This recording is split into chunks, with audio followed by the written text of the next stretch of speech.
Syederlun, Polsek Tanah Luas Aceh Utara kembali mengadakan pasar murah keliling ke sejumlah desa dengan menggunakan mobil untuk memudahkan masyarakat memperoleh minyak goreng dan gula pasir.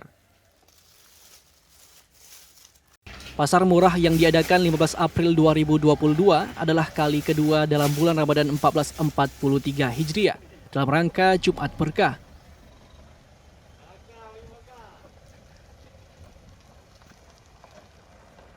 Kali ini pasar murah dilakukan dengan berkeliling sejumlah desa di Kemukiman Selemak Barat dengan menggunakan mobil bermuatan minyak goreng dan gula 300 paket. Pasar murah itu dilakukan langsung Kapolsek Tanah Luas, Ibda Hendra Jamiswar MH bersama 4 personel. Desa yang dilintasi diantaranya Ule Buket, Lepon Siren, Blangtring, Blangpidi, dan Bayi.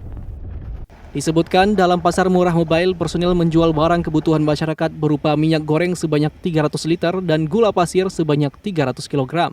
Untuk minyak goreng, kata Kapolsek Tanah Luas dijual dengan harga Rp13.000 per liter, sedangkan gula pasir dijual dengan harga Rp12.000 per kilogram.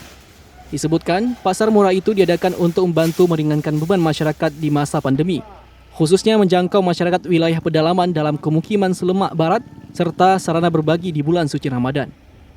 Sebelumnya, pasar murah diadakan Polres Aceh Utara bersama Polsek Tanah Luas di kawasan Simpang Rangkaya. Dari Aceh Utara, Jafaruddin, Serambion TV.